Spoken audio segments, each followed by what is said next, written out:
Alright, we are back for more UFC here on the channel. Let's go, baby. Main event this weekend. Aspen Ladd, Norma Dumont. It's a main event. It's a main event. And real quick, just want to point out why there is no video going on in the back right now. Shout out to Bellator. These dudes put a copyright strike on my channel for playing 30 seconds of video for AJ McKee and Patricio Pippo, which was in July. And it was like cut up 5-second clips.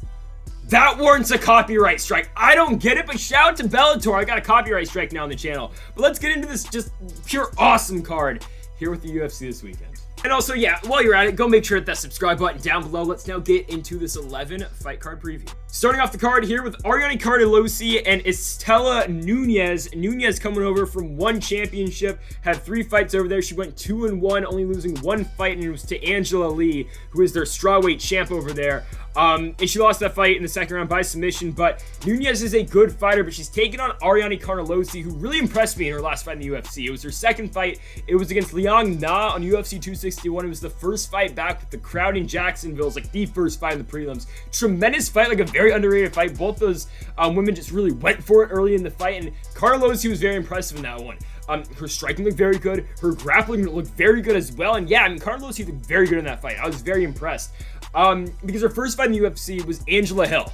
She took on Angela Hill on somewhat short notice. She lost that fight in the 3rd round by doctor stoppage. But I mean, still, Carnelossi's 1-1 in the UFC. She looked really good in the Liang Na fight. And Angela Hill, say what you want about her, she's a top 15 fighter. But for Istela Nunes, again, you've got that last win. Her last fight came all the way back in 2018. It's been over 3 years since she has fought. She was scheduled against Angela Hill and Jinyu Fry twice in the UFC. Both didn't happen. Now she's taking on Carnelossi, but her last win was a unanimous decision win, 4-1 championship back in 2018. That fight, however, was at flyweight, and before that, she challenged Angela Lee, of course, for the strawweight championship. She lost that fight, and then her first fight in one championship, she beat Mei Yamaguchi by unanimous decision. Before that, she's fighting in various promotions. But yeah, she's 7-1 coming into this one. She hasn't fought in 3 years. Nunes, solid stand-up game. You saw that in the Angela Lee fight, though she did get brought to the ground, and Lee did finish her with the anaconda choke. Again, Lee's a tremendous fighter, was undefeated at the time as well. And then for Carnelossi, again, I was really impressed with her ground game in her last fight, really being able to control Liang Na. Even though she was in Na's guard, she still worked really well from that guard position, and her striking looked very good too. I know she did lose to Hill, but still, man, Carnelossi, only 2 losses in her pro career, the one coming to Hill and the other one come to Amanda Hebos all the way back in 2014. So Carnelossi's been in there with some of the best. She fought again Amanda Hebos outside of the UFC. Her striking is very good. She's got a lot of power. 4-1-15, and I really can't pick a fighter and Istela Nunes, who hasn't fought in over 3 years. I don't know what we're going to get out of her in her UFC debut. I'm going to take Carnelossi in this one just because I've seen her, you know, recently against Liang Na. Looked very impressive. I'm taking it, Carnelossi in this one. She's 13-2 coming to this one. I think she picks up her 14th win. I think she beats Istela Nunes, and I think she gets another finish. I think Carnelossi picks up yet another TKO finish. She's got 9 of them so far in her career. I think she gets a 10th, excuse me, with a 3rd round TKO victory over Istela Nunes. Really exciting fight now. It is Dana Bakari taking on Brandon Davis, and Brandon Davis, thankfully, is back in the UFC. Davis's first run of the promotion didn't go great, but you look at the guys he fought. All right, he comes in, he wins on the contender, he beats Austin Arnett. Then he fights Cal Bonachak, he loses by unanimous decision. Then he beats Stephen Ocho Peterson, he loses to Enrique Barzola, then loses to Zabit Magomedsharipov. Beats Randy Costa, who, I mean, no one's done that yet except for Adrian Yanez. The first guy to do it was Brandon Davis in Yanez's UFC debut. Then after that, they give him Kyung Ho Kong. It's a split decision fight that you could make the case that Brandon Davis won. And then after that, it's a split decision loss to Giga Chikadze in a split decision again that a lot of people thought Davis could have won that fight as well. Giga Chikadze now on a big winning streak, just beat Edson Barbosa, and now he's going to fight Calvin Kattar early next year. And then after that, they cut Brandon Davis.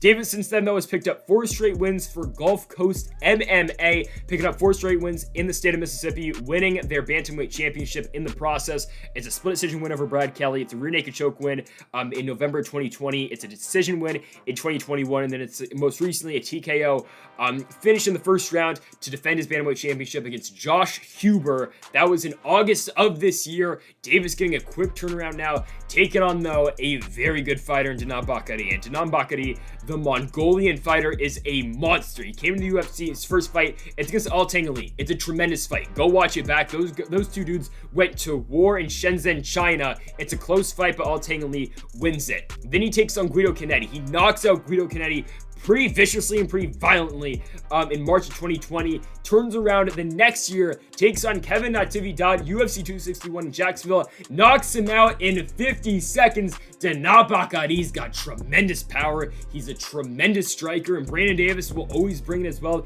The man's got tremendous stand-up game. He's got tremendous ground game as well. I'm pumped for this fight. This should be fireworks, man. I mean, really, you're going to see a fight of the night right here. I'm telling you right now, Danaa Bakari, Brandon Davis, either you're getting a fight of the night or you're getting a quick knockout. I am pumped for this one because Bakari always brings it. His kickboxing is tremendous. Same can be said about Davis, and his ground game is very good as well. Danaa Bakari coming in this month record of 9-2. Davis, though, is 14-8, but you look at the guys he's lost to again, it's Zabit Magomedsharipov, Kung Ho Kong, and Giga Chikadze, among others. It's a tough schedule for Brandon Davis. I'm so pumped for this one, and I'm glad Davis is back in the UFC, but I've got to take Danaa Bakari. I mean, the power out of Bakari is crazy. His last two fights, two vicious knockouts. He's only been in there for 3 minutes in the last 2 years, and he's picked up 2 knockout finishes. I mean, this man is a monster, down to 135 pounds. Not many men can bring the power Danaa Bakari will bring at 135. I just don't know if Brandon Davis will be able to handle it. I know Davis has never been stopped by TKO or by strikes in his career, but I think Danaa Bakari is going to crack the chin. And I know Brandon Davis can't take a punch. He definitely can. He's been in there with Giga Chikadze for all 3 rounds. But I'm going to go Danaa Bakari. I mean, I'm telling you, this guy's power is just unheard of at 135. This guy can definitely go on a run in Bakari. I mean, Joe Rogan spoke very highly of Danaa Bakari during his fight at UFC 261. When Bakari won, Joe Rogan goes, "Hey, I'm excited to see you now working your way towards the top 15, potentially being a new contender at 135. And that's how highly some people think of Danaa Bakari. I personally think the same. I think Bakari could be in the top 10 very quickly. I'm going with Danaa Bakari to finish Brandon Davis in the second round by TKO, but just expect fireworks out this one. It is the return of Ludovic Klein after his loss to Mike Trizano, and tonight he's going to be taking on Nate Landwehr. And for Nate Landwehr, the former M1 featherweight champion in the world, came into the UFC. He fights Herbert Burns. He gets knocked out. Comes back, fights Darren Elkins, has a tremendous fight with Elkins, a very bloody fight. He wins it by unanimous decision on the Overeem Harris card in Jacksonville. Then after that, he gets knocked out. Flying knee by Juicy J, Julian Erosa. It cracked the Sports Center top 10. And yeah, I mean, it was tremendous from Julian Erosa.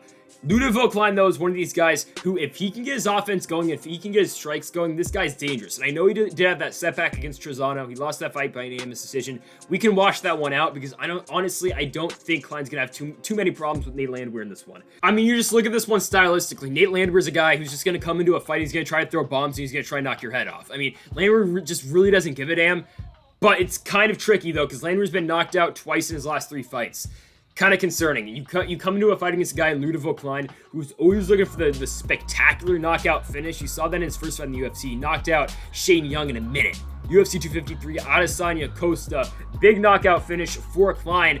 Landwehr, I don't know about the chin anymore of Nate Landwehr. I mean, again, he's been in the UFC for 3 fights. He took some damage, some in the Darren Elkins fight, but that's going to be every single Darren Elkins fight that you will get into. It's concerning, though. He was knocked out by Burns, and he was knocked out by Juicy J, Julian Erosa.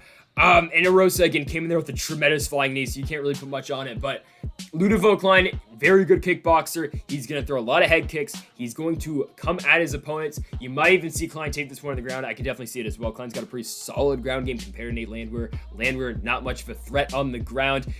Landwehr is one of those guys, again, he's a striker, he's a brawler, he's going to come in there and he's trying to finish you. I don't really see too many problems that Ludovic Klein's going to have in this one. I just don't think Nate Landwehr really has enough to beat Ludovic Klein in this one. I'm going Ludovic Klein pretty decisively. I'm going third stoppage in 3 fights. I think we're going to get a big stoppage here out of Ludovic Klein. Similar to the Shane Young fight, I think he's going to put away Nate Landwehr, and I think he's going to do it in the first round. I think we're going to see Landwehr's 3rd fight that ends in the first round. I think he's going to be on the receiving end of another knockout finish. I'm going Ludovic Klein, 1st round KO. I just don't trust the chin of Landwehr now, coming off of 2 knockout finishes. And the accumulation of damage that Landwehr has been taken. It's tough. The Arosa fight wasn't great. I'm going Ludovit Klein to finish Nate Landwehr in the first round by KO. Now we have got Sijara Eubanks taking on Luana Carolina. This fight, of course, contested at 125 pounds. For Sijara Eubanks, coming off a big win over Elise Reed by TKO on the Sandhagen Dillashaw card this previous summer. And for Luana Carolina, she's coming off that split decision win over Poliana Botelho on that Reyes and Prohashka card. In the Apex, for your final decision, though, in that one, you have got the win for Carolina. You got 29-28, 29-28 for Carolina, and then, of course, you got that 29-28 scorecard for Botelho. Close fight, could have gone either way. For Carolina, though, her fight before that was a matchup against Ariane Lipski. It was one of the best submissions of the year. Lipski goes in there. She gets a straight knee bar on Carolina. She finishes her on the Figueiredo Benavides 2 card in Abu Dhabi. And then before that for Carolina, the first fight in the UFC was a win over the zombie girl in Priscilla Cachoeira. She beats her by unanimous decision, but let's be real, a win over Cachoeira doesn't really do much for you. Even though, hey, Valentina Shevchenko did get a title shot after beating Cachoeira, but obviously different times. Carolina comes in this one with a record of 7 wins and 2 losses. You saw in the Lipski fight, okay, her ground game didn't look great in that one, but honestly, Carolina's ground game isn't as bad as you might think it is. I know the Lipski fight, she did get subbed with that knee bar, but Carolina's ground game is not horrible, but you're taking on a fighter in Sijara Eubanks, who, yes, she will go in there and she will throw some strikes and she will leave herself exposed to being countered, but Eubanks' jiu-jitsu is very good. You saw them in the Elise Reed fight. She didn't win that fight by TKO, but you look at the Penny Kinzad fight, you look at the Kellen Vieira fight, Eubanks does get out-grappled in the Vieira fight, but Eubanks' jiu-jitsu is still pretty solid. She's been fighting in the UFC all the way since June of 2018, where she made her debut. She was on the Ultimate Fighter show, where we've talked about this many times. She won all 3 fights on the Ultimate Fighter. She beats Maya Stevenson. She beats Deanna Bennett. She beats Roxanne Modafferi. She can't make weight for the Montano fight, so Modafferi steps in. And of course, the rest is history. Montano wins. She vacates the title. Shevchenko wins the title. And then, of course, Valentina is still champion. Eubanks and Carolina, I'm going to take Sijara Eubanks just off the experience alone. This is going to be her 14th pro fight. For Carolina, this will be her 10th. But Eubanks has been in there a lot in the UFC. She's a very active fighter. I mean, she had 3 fights in 2020, or she had 4 fights in 2020, excuse me. 1 came in May, 2 came in September, and 1 came in December. This is going to be her 2nd fight in 2021. I liked what I saw at the Elise Reed fight. Again, Reed was making her UFC debut on that one, but I did like we saw out of Eubanks in that one, controlling that fight wherever it did go. Eubanks has been in there with Kaylin Kuchagian, Lauren Murphy, Aspen Ladd, who's in our main event, Roxanne Modafferi, Aspen Ladd again, Betch Correia, Julia Villa, you got Vieira, Kianzad. I really like Eubanks to win this one. I think she really out-pressures Luana Carolina, and I think she wins this one by decision. You hate to say it, but if there was ever a lock on this card, I feel like it's this fight. I think it is. Ramzan Emeev, Danny Roberts, and this is why. Okay, Danny Roberts has not fought since Zabit Magomedsharipov, Calvin Kattar, November of 2019. It's been a while. Okay, that was his last fight. He beats Liam Amadiev. He KO'd him in the 2nd round. Okay, that's cool.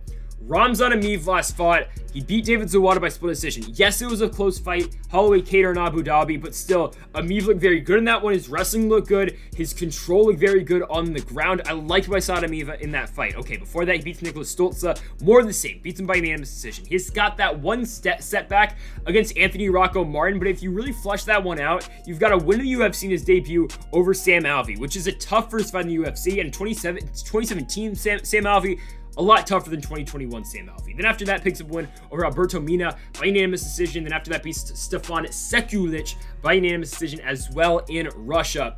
Emeev's the former M1 global middleweight champion. His wrestling is very damn good. You saw that in the Zawada fight, and I know he only won by split decision, but I feel like this one's pretty good on the Emeev side because you've got Danny Roberts, who, yeah, this is why I wouldn't be 100% sure to call this one a lock, because Danny Roberts does have some power, and he can land a big shot. You saw that in his last fight.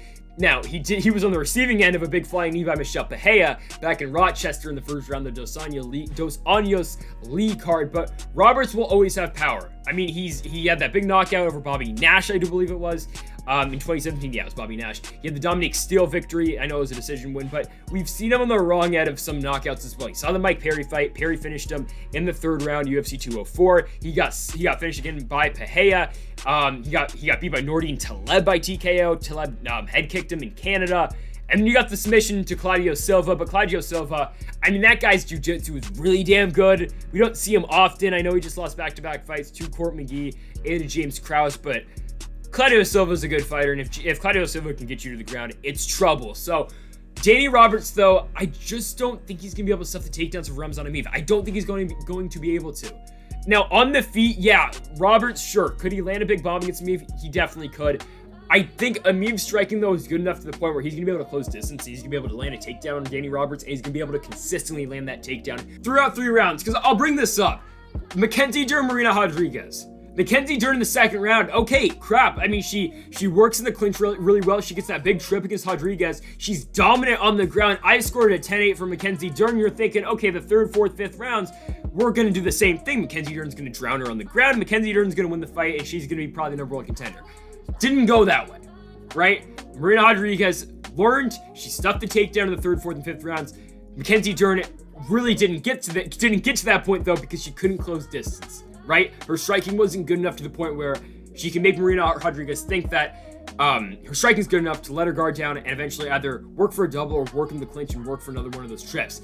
That's why Mackenzie Dern could not take down Marina Rodriguez in the 3rd, 4th, and 5th. Ramzan Emeev's striking is good enough to the point where he's going to be able to get entry on Danny Roberts, and he's going to be able to take him down, I think, three times in this fight. I think that's really all we're going to need out of Ramzan Emeev. I think he's going to be able to land 3 consistent takedowns in this one. I think his work on top is going to be very good, like you saw in the Zawada fight, controlling him in the stat guard as well. I really like Ramzan Emeev to win this fight. I wouldn't call it a 100% lock, though, because I would be a little bit concerned if Danny Roberts does catch Ramzan Emeev coming in. Roberts has a lot of power, catches him with an uppercut or a knee. There could be trouble with that one, but honestly, other than that, I like Ramzan Emeev on the ground. I think that's where he's going to be able to take this one. I'm going Ramzan Emeev to beat Danny Roberts. He gets it done by decision. All right, so someone's getting knocked out. Bruno Silva and Drew Sanchez. A lot of people backing Bruno Silva in this one, and I'll be honest, I probably am too. I'll give my official prediction on this fight a little bit later, but I wouldn't be 100% sure that Bruno Silva is going to win this fight. Like, yes, was Bruno Silva great in M1? He was. Former title challenger and champion in M1, winning the title in the 4th round, big title fight in 2018. He took 3 years. He didn't fight for 3 years. He was scheduled against Duron Win. Fight didn't happen. Silva comes back. He beats Wellington Turman. He knocks him out. Okay, Wellington Turman's not great, guys. And I know he just beat Sam Alvey, and Sam Alvey's apparently still in the UFC. Sure, but Turman's not the greatest fighter. And really, anyone who's got somewhat of a power advantage in that weight class is going to beat Wellington Turman. Like Andrew Sanchez. Oh wait, Andrew Sanchez already did that. Yeah, Sanchez knocked out Wellington Turman in Las Vegas on the Louis Olenek card by KO. I mean, he knocked him out. Like, I wouldn't be so high on Bruno Silva. Like, this is an automatic Silva victory. I know you might be down on Sanchez because of the Makhmud Muradov loss. UFC 257, he gets flying knee in the face, and he gets knocked out. Sanchez is one of those guys, though. He's there either to get a knockout or he's going to get knocked out himself. He's been knocked out 3 times already in the UFC, his first one being that loss to Anthony Smith, then Ryan James knocked him out, and then, of course, Muradov knocked him out. Sanchez has knockouts, though, of his own. A lot of knockout finishes in RFA, winning the middleweight championship over there in that promotion, then also the big win against Wellington Turman. But Turman's a guy who his striking is not very good, and oh, by the way, his chin's just not good at all. Wellington Turman doesn't have a chin. Bruno Silva cracked the chin like almost every one of Turman's opponents has done. And yeah, he won the fight like he was supposed to. I believe we got that one exactly. Yeah, we got bang. First round knockout, we got exactly correct. Now, Bruno Silva, does he have great striking? He does. His only win in 3 years is Wellington Turman. And sure, his only fight in 3 years is Wellington Turman as well. But I wouldn't be 100% backing Bruno Silva in this one. I think he'll win. I think Bruno Silva's going to knock out Andrew Sanchez. But Andrew Sanchez can land a bomb. Like, I wouldn't be surprised if Sanchez goes in there. He eats some shots from Silva. Silva thinks he's got the fight won, and Sanchez, a la Deontay Wilder, Tyson Fury, gets 2 knockdowns in the fight and looks like he's going to be on his way to victory. Obviously, Deontay Wilder didn't finish the job against Tyson Fury. Tyson Fury, by the way, best fighter on the planet. Our best boxer on the planet, excuse me. But Bruno Silva, I think, should beat Andrew Sanchez. I think he will. Bruno Silva, first round knockout. But again, though, wouldn't be too surprised if Andrew Sanchez can land that bomb himself. Again, though, I like Silva. I think he's going to be Andrew Sanchez this one. I think he'll crack the chin early. Again, it's kill or be killed for Andrew Sanchez. Unfortunately, I think he's going to get knocked out. I'm going Bruno Silva, picking up his second first-round KO victory in the UFC with this one. We have now got a banger, Julian Marquez and the Beverly Hills Ninja. It is my guy in Jordan Wright. here we go. In the middleweight division, we've got Julian Marquez, who's looked very good in his return to the UFC. I mean, he's always been in the UFC, but his return really after the Alessio Di Chirico fight, took 3 years off, fights Maki Pitolo, beats him in a fight that Marquez was losing. He was down 2 rounds to nothing. He was going to be down 3 rounds to nothing when those final scorecards did get turned in, but with a minute left in the fight, Julian Marquez slips in at Anaconda, finishes Maki Pitolo, picks up a huge win, UFC 258. That was on a main card of a pay-per-view. Now, after that, for Marquez, he beat Sam Alvey. Sam Alvey landed some bombs on Julian Marquez, though. It was a closer fight than you wanted out of Julian Marquez fighting a guy in Sam Alvey. And did I pick Sam Alvey? Maybe. But, like, in the first round, I was thinking, oh, great, okay, wow, Sam Alvey's actually got a shot, because I'll keep it real with you. That was a Hail Mary pick on my part. I was like, all right, maybe Sam Alvey will land a bomb. I'll go with them because Marquez, okay, he didn't look too good in the Pitolo fight until that 3rd round. I took the shot on Sam Alvey. It didn't go my way, but Julian Marquez, man, it was a closer fight than you did want against Sam Alvey, who has, let's be real, has not looked good in a while. So Marquez, though, in that 2nd round, does land some bombs on Sam Alvey. Eventually, when Alvey's like half knocked out, he gets him in the rear naked choke. He finishes him, puts him away. Alvey's still in the UFC. That's all right, but Marquez picks up the win by rear naked choke. The guy's got tremendous power. He's got a chin as well. He can eat some bombs, but he's taken on a guy in Jordan Wright who surprised a lot of people in his last fight. And he beat Jamie Pickett. And has Jamie Pickett been good in the UFC? Honestly, he has not. I thought we were going to get a lot more out of Pickett in the UFC. He was supposed to fight Loriano Staropoli just last weekend. That fight, though, did get canceled. I'm sure it will get rescheduled. And we will see what Jamie Pickett will do in his 3rd appearance in the promotion. But he looked very good in the contender in his last shot at it. But you got a guy in Jordan Wright who knocked out Jamie Pickett in a minute. UFC 262. It's a quick fight. It's on the Chandler versus Oliveira card in Houston. Go watch it. It's quick. Jordan Wright goes in there, absolutely starches Jamie Pickett. The fight's not competitive. Pickett can't get going. Wright comes at him quickly, finishes him in the 1st round. It was such a good win for Jordan Wright. Ties him up in the clinch, finishes him with some knees. Jordan Wright gets the win, leaves Jamie Pickett out cold. And because, I mean, you got Jordan Wright, who before that gets knocked out by Joaquin Buckley, which, I mean, that was when Buckley was on his roll. And is Buckley back on his roll? Maybe he is after the win over Antonio Arroyo, but Jordan Wright was just on the wrong end of that fight. His first fight in the UFC, it's a win over Ike Villanueva. Villanueva, I think, is getting another fight. Yeah, he is. I forget who it is up against next. It's Negamariano who's getting next. But Jordan Wright beats Ike Villanueva. He gets a doctor stoppage win in the 1st round. He's looked good. I mean, yes, he was knocked out by Anthony Hernandez. That fight has been overturned, though, so technically it's a no contest in the Buckley fight. Buckley's got a lot of power. Jordan Wright, though, I will say this, though, his head movement is not great. In the Buckley fight, he was just there to get hit by Joaquin Buckley. I mean, if Wright is on the attack and he's really pushing the pace, trying to go for the finish, he's great. But like the Anthony Hernandez fight, he got caught 40 seconds into that fight, and like the Joaquin Buckley fight where he was just consistently and it was the same thing, it was repetitive. He kept getting tagged in that fight because Jordan Wright was not moving his head at all. He was just still ready to be hit by Joaquin Buckley, and that's what Buckley did do. He hit him and he knocked him down, and he knocked him out at UFC 255. So that's concerning out of Jordan Wright because you got a guy in Julian Marquez who is going to bring a lot of power. He's going to come in there, he's going to try and knock your head off. And oh, by the way, Julian Marquez's ground game is very good as well. But I'll keep it real. When I was talking about Jordan Wright and Jamie Pickett, I didn't think Jordan Wright was going to knock out Jamie Pickett. I thought the best opportunity for Jordan Wright in that fight was looking for a takedown, submitting Pickett, because we have seen Pickett's ground game not been the greatest in the past. He got submitted by Charles Byrd, I believe it was, on the contender. I think, yeah, if I got that one right. Yeah, so I thought Jordan Wright was going to go in there. I thought he was going to submit him. It didn't happen. He knocked him out, but hey, man, you got the ground game out of Wright. I think Marquez, though, his ground game is better, and you got the striking, which I feel like is pretty even.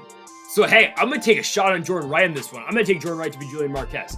And I don't hate Julian Marquez at all. I actually really like the guy. I like the Miley Cyrus thing. I think it was pretty funny. I hope he walks out to party in the USA again. I will get a very good laugh out of it. And hopefully ESPN does not skip his entrance, because they better not, because they did last time with his fight with Sam Alvey. But I like this fight. I really like both these guys. I think both these guys are tremendous strikers, and their ground game is very good as well. Both their ground games are good. Wright is 30 years old. Julian Marquez, I believe, is a little bit older. Yeah, he's 31. It's a good fight. It will be a fun fight. You might look at this one for a fight of the night, but I really think we are going to get a finish early. I think someone's going to get finished. And guys, I'm going to take a shot. I'm going Jordan Wright first round knockout. I think the Beverly Hills Ninja is going to finish Julian Marquez. Give me my big upset pick of the week. Let's hope it cashes. We're going Jordan Wright first round KO. Our next fight is Manon Fiorot taking on Mayra Bueno Silva. This fight was already scheduled for just last month on the Volkanovski Ortega card, so I talked about that fight just last month. We're going to roll that clip. Prediction stays exactly the same. Still really excited for this one, and I'm glad this one now does get this main card spot and a lot more attention. Now, at a fight at flyweight, it is Manon Fiorot taking on Mayra Bueno Silva. For Manon Fiorot, tremendous start to her UFC career. I mean, she comes in, she beats Victoria Leonardo, she head kicks her in the second round, finishes her with strikes, and then she comes in after that. She beats Tabitha Ricci by a TKO in the second round as well, another standing TKO. Manon Fiorot's striking is insane. I mean, this woman is a tremendous kickboxer. I mean, she has one loss in her whole professional career. It was her first MMA fight, pro fight. It's against Leah McCourt, of course, a fighter now in Bellator. She lost by split decision back in 2018. There's nothing to be ashamed of, really, in that fight. For Manon Fiorot, that was her first fight, and she's won 7 fights ever since. She has looked very good so far in her UFC career. I mean, you've got people talking about Manon Fiorot like she's going to be a top 5 contender within the next calendar year. It's entirely possible. Now, for Mayra Bueno Silva, though, she comes in the UFC, picking up a win on the contender. Then after that, she submits Jillian Robertson. She loses to Marina Moroz. She beats Mara Romero Barella. And then after that, she takes on Montana De La Rosa in a fight that she was going to win. But unfortunately for Silva, she held onto the cage when De La Rosa was shooting him for a takedown. Point got deducted from Silva. I believe the final scorecards were 28-28, if I'm not mistaken, and it was a majority draw. So now Silva is back taking on Manon Fiorot. How does Mayra Bueno Silva win this fight? Because she is a huge underdog for a good reason.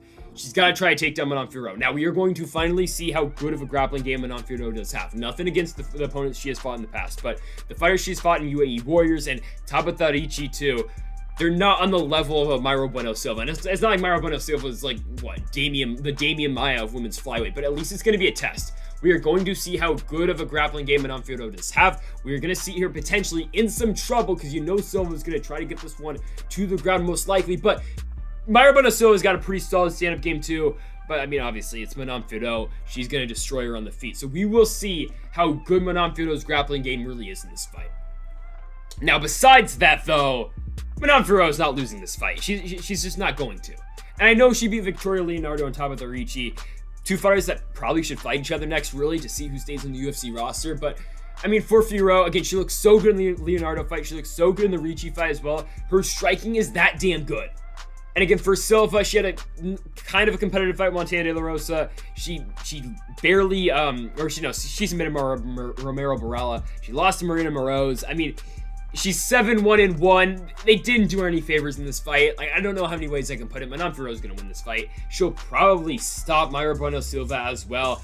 I like Manon Fiorot to come in there, pick up a pretty big victory. I think she goes in there. I think she stops Bueno Silva again. She picks Bueno Silva. I think she picks up her 3rd straight TKO win in the UFC. And hey, I'll say it again. I think she gets it done in the 2nd round. 3 wins in the UFC for Manon Fiorot. They are all a 2nd round TKO. She improves to 3-0 in the promotion. Get her some top 15 opponents. So actually a really intriguing fight now. So Jim Miller's back and he's taking on Eric Gonzalez. Jim Miller, not the youngest fighter. He's 38 years old, taking on the UFC newcomer and Eric Gonzalez. Gonzalez on a 2-fight winning streak, picking up wins over Samuel Alvarez and Ozil Rodriguez. Before Eric Gonzalez, who was fighting in Combate before heading on over, of course, to the UFC. He's got some losses on his Combate record. He lost by rear naked choke to Andres Quintana back in 2018. He's got a loss to Rafa Garcia, who's now a UFC fighter. He's got a loss to Humberto Bandide, who's a former UFC fighter as well. The problem with Gonzalez in 3 of those fights was he just kept getting taken down late in those fights. He couldn't stuff a takedown. He got outworked in the clinch. Now, that's what Jim Miller's going to do to you. But what I've seen out of Eric Gonzalez, though, is that his striking is very good. You see that in his last couple of fights. Again, the guys that he is fighting are great, but like you look at his striking, it's pretty good. Even the Rafa Garcia fight too, he's landing some nice strikes as well. He's landing against Humberto as well. So it's a really tough fight to see because Gonzalez's striking looks really good, but what is Jim Miller always going to do to you in a fight? He's going to try to take you down. He's going to try to use his wrestling. He's going to try to overwhelm you on the ground. That's what he always does. It's a Jim Miller fight. It's really intriguing though, because Miller against a 38-year-old fighter, he's getting up there in age. I mean, he's 32-16. The guy's had so many pro fights, and Gonzalez is 14-5. He's what, 9 years younger than him, and he's making his first appearance in the UFC versus what, Jim Miller's, millionth. Jim Miller's been in the UFC for ages. His first fight in the UFC was all the way back. I mean, you got to go to UFC 89. It's Bisping versus Levin in 2008. It's been a while. I mean, Miller has been fighting for a very long time in the best fighting promotion in the world. So it's a tough fight to call because you know what Miller's going to do. His ground game's always going to be good. His jiu-jitsu is always going to be good. But Eric Gonzalez, his consistent striking is good, but his ground game's always been the problem in all of his fights. So it's a really tough fight to pick. It really is, because it's a clash of styles, I think. Do you think Miller can get this fight on the ground? Do you think Miller can engage in the clinch? Do you think Miller can get a trip or either work a double, shoot, bring Gonzalez to the ground? Or do you think Eric Gonzalez can keep this one standing, potentially crack the chin of Jim Miller and outstrike him? It's a real intriguing matchup, man. It's a fun fight. Props to Jim Miller for still taking on these guys who are, let's be real, relatively unknowns. But it's still going to be a fun fight. This, again, like some of the other fights I mentioned earlier, this could definitely be a fight of the night just because the styles that Eric Gonzalez does bring. It's a close fight for me, really. It's either can Miller get the takedown or can Gonzalez outstrike Jim Miller and keep this one standing. I'm going to take Jim Miller ever so slightly. Like, I'm really close to picking Eric Gonzalez. I am, but the thing that concerns me with Gonzalez, though, is the ground game. This 3 losses in combate, what is the common denominator out of all 3 of those fights? He got taken down, and that's what lost him the fight. Quintana fight, he got submitted. Rafa Garcia, it was the takedowns that did it against Gonzalez late in the fight. I know Garcia struck with him as well, so that fight really wasn't as much. The other 2 in the Humberto fight, he got taken down as well, and that's what cost him late in the fight.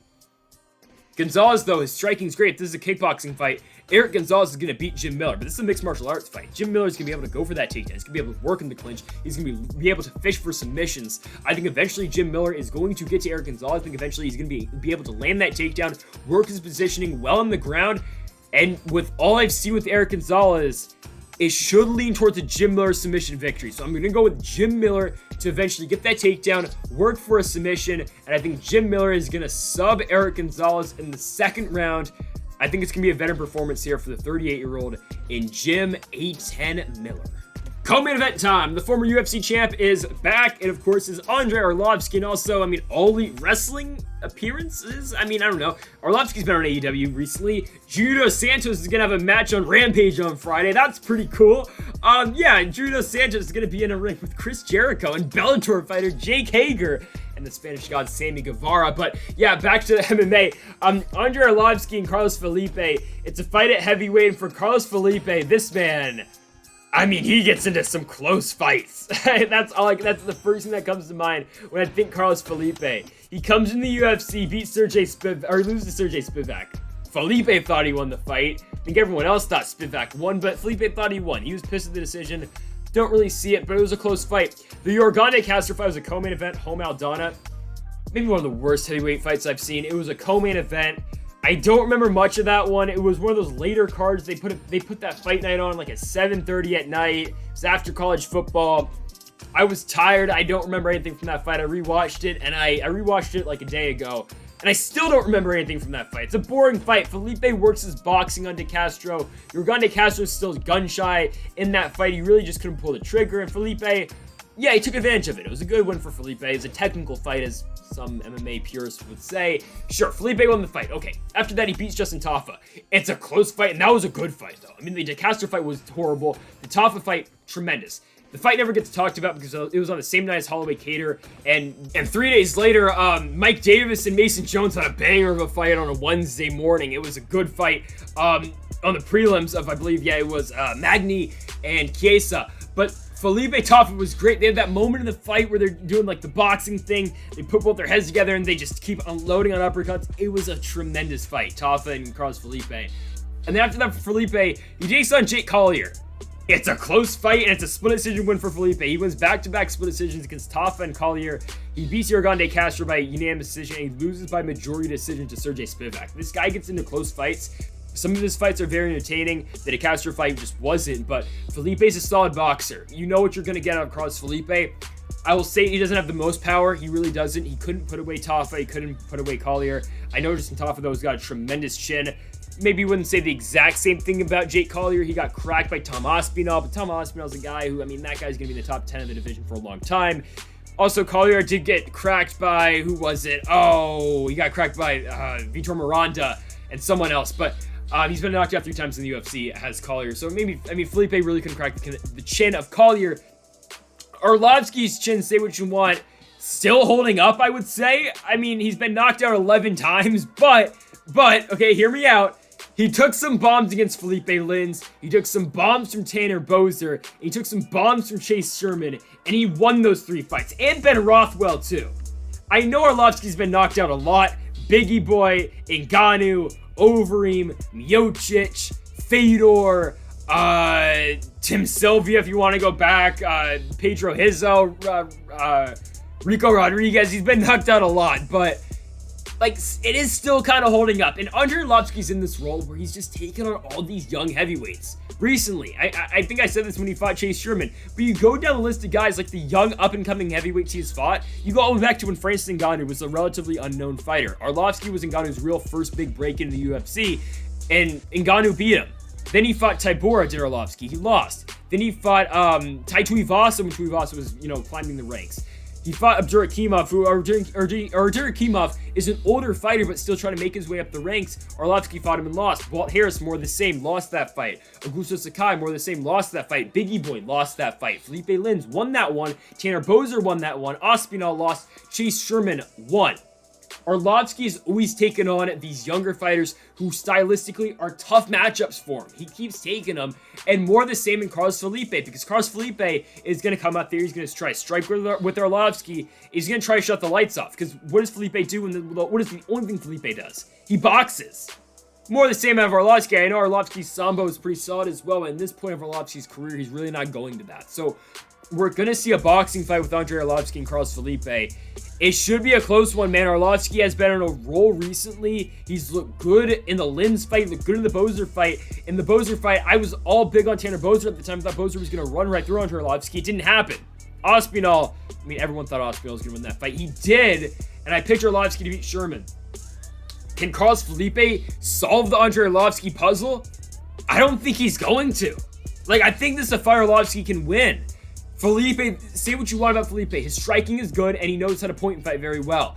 But can he put away Arlovski? I don't think he can. I just don't think the power is just all there in Carlos Felipe. He hasn't been able to finish his last opponents in the UFC. He's had 3 decision wins recently. It's De Castro, Tafa, and Collier. De Castro's chin's not great. You saw him get knocked the hell out by Georgie's Danho recently. Collier's been knocked out 3 times. Tafa, I mean, he was knocked out by, oh yeah, your Gande Castro. I don't think Felipe's power's all there. And I think Arlovski knows at this point of his career how to win fights and how to win decisions.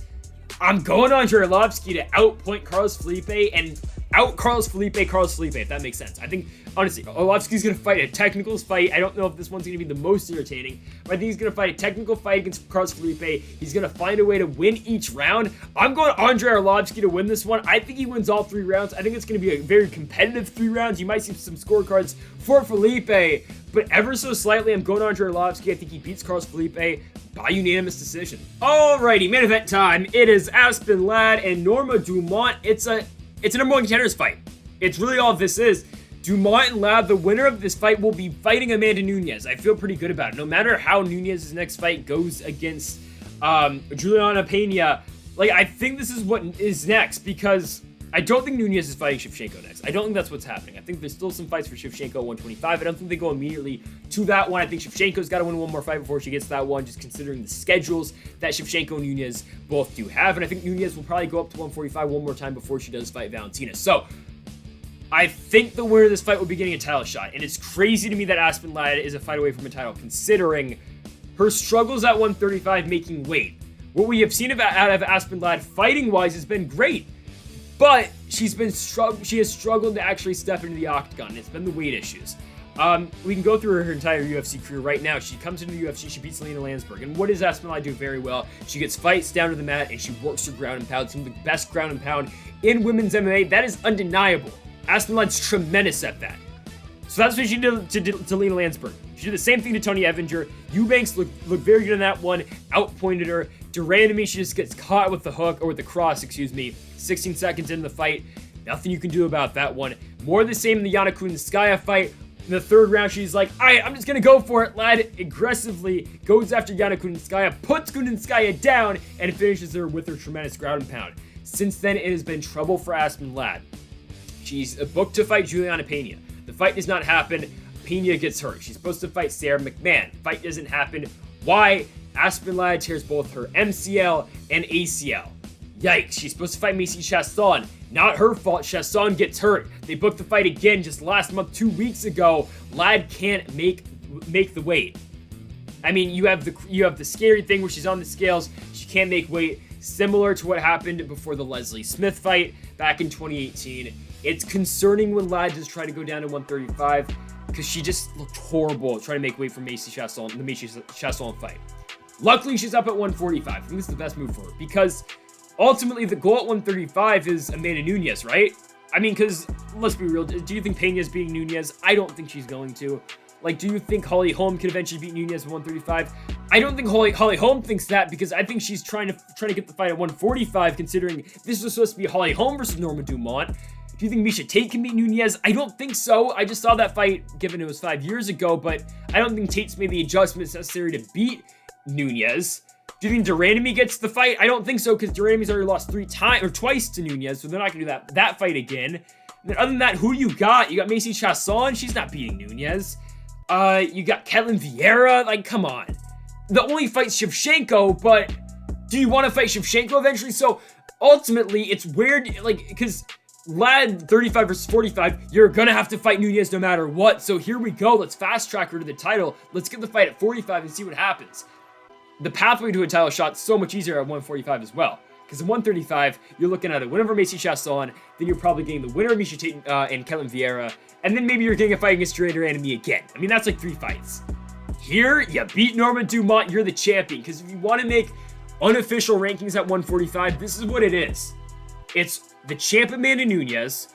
Right now, it's Norma Dumont #1. And if you want to include Aspen Ladd, we'll put her at #2 because she's in a #1 contenders fight. 3 is probably Holly Holm, because she was supposed to be in this fight with Dumont. She's not getting it anymore, so we'll put her down at 3. 4 is Felicia Spencer. And then at 5, I mean, is there even a 5th fighter? Like, right? There is. And she's fighting Felicia Spencer next. Unfortunately, I do not remember her name on the top of my head, but I'll keep going on this one. There aren't fighters at 145. It's Leah Letson. Excuse me, Leah Letson. If you become a UFC champion one day, my apologies. It's Leah Letson. She's number 5.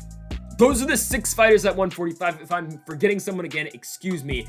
Oh, they've got Danielle Taylor from the Contender Series. So they've got one more. Okay, she's 1-0 in her pro career. Sorry, Danielle Wolf, not Taylor. Danielle Wolf. They've got her as well. She is a former boxer. She's had 1 pro fight in MMA. She won it by decision. So she's number 6. There are 7 fighters at 145. So the winner of Dumont and Ladd is getting a title shot.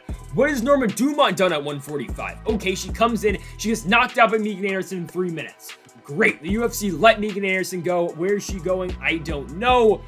Probably Bellator. I'm not keeping up right now with the Megan Anderson free agency sweepstakes. I'm sorry, I'm not. Okay. Dumont after that beats Ashley Evans Smith. She goes down to 135 though. That fight's a bantamweight, but she misses weight. She weighs in at 139.5, so they forced her to go back up to 145 after she misses weight when she was taking on Erin Blanchfield. She misses weight for that fight, so they make her go up to 145. She fights Felicia Spencer. She beats her. Split decision win for Norma Dumont. Now, did she win that fight? Personally, I thought she did. Spencer just didn't look good in that one. She beat Spencer where she wasn't good at, outstruck her, outcontrolled her wherever the fight did go. It was a good performance for Dumont. She wins the fight. Now, she's in a #1 contenders fight. And I remember at the time I said it when she was going to fight Spencer. I thought Spencer was going to win, but I said, hey, if Dumont wins, she's probably fighting Nunes next. She didn't get it, but now, I mean, truly, this fight, the winner is fighting Amanda. Dumont's ground game's good. Her jiu-jitsu's good. It is solid. But there are so many holes still in the Norma Dumont game. I don't think very, very highly of Felicia Spencer. I don't. People were so big on Felicia Spencer. Why? Because she went 3 rounds with Chris Cyborg. Do not forget Chris Cyborg won every single second of that fight at UFC 240 against Spencer. Spencer sub Megan Anderson, but like, Anderson's ground game is horrible. She beat Zara Fernando Santos, who isn't great, and then she lost to Nunes, and then she lost to Norma Dumont. That's been Spencer's run, so I don't think it's that great of a victory for Norma Dumont. Now, considering the fighters at 145, it's great, but like, compared to Aspen Ladd, who's gone out there, I've seen her beat Yana Kunitskaya, I've seen her beat Sijara Eubanks, I've seen her beat Lena Landsberg, and Tonya Evinger. It doesn't compare, right? I think Aspen Ladd can come in here. I think she can shoot a takedown against Norma Dumont. I think she can get her to the ground, just work her ground and pound. And pure striking wise, is Aspen Ladd's like pure striking? Is it great? No. But is it better than Norma Dumont? I think it is. I've seen Norma Dumont get caught by a big shot by Megan Anderson. What's to say Aspen Ladd's not going to do the same? What's to say that Aspen Ladd's not going to do the same exact thing that she did in the Yana Kunitskaya fight? Just go for it early, knock down Norma Dumont, and just work her ground and pound and finish Norma Dumont. I think that's what's going to happen in this one. I don't think the 145 thing is going to make too big of a difference for Ladd. The only thing I think it's going to make a difference is that Ladd doesn't have to worry about cutting weight. I think that's going to play a big factor in this one for Ladd because she doesn't have to cut. At least not that much. I like Aspen Ladd to beat Norma Dumont. If this fight goes to the ground, I'm not too concerned that Aspen Ladd's going to get caught into a submission from Norma Dumont. Dumont off her back could be dangerous, but I don't think Ladd's going to be caught in that situation because I think her ground pound is going to be so effective. The only thing that is concerning, Ladd going for a ground and pound, Dumont just catch her in an armbar, could finish her. I don't think that is going to happen. I think Ladd's going to avoid that. And I'm going to Aspen Ladd to beat Norma Dumont. I think she's going to finish her by TKO, and I think she gets it done in the 3rd round. I think we see Aspen Ladd working this fight well on the ground in the 1st and 2nd, and in the 3rd, eventually, Ladd will put an end to the night. She beats Norma Dumont by TKO in the 3rd. And bring on Amanda Nunes for Aspen Ladd. She's going to be the #1 contender at 145. Nunes is truly not going up to 145 next. There is another fight for Ladd. It is Ladd versus Holly Holm for the #1 contendership. You could see that, but I really think it will be Ladd and Nunes next. So we're going with Aspen Ladd to win in the main event in her 2nd appearance in the UFC main event. She will beat Norma Dumont by 3rd round TKO. And again, she will be next for the featherweight championship. And folks, thank y'all for watching yet another UFC preview and predictions here on the channel. If you haven't yet though, make sure that subscribe button down below for more. We do one of these every single week, and we will be back next week for a huge main event in Marvin Vettori and Paulo Borrachinha Costa. Excited for that one. So folks, again, thank y'all for watching, and Mamba forever.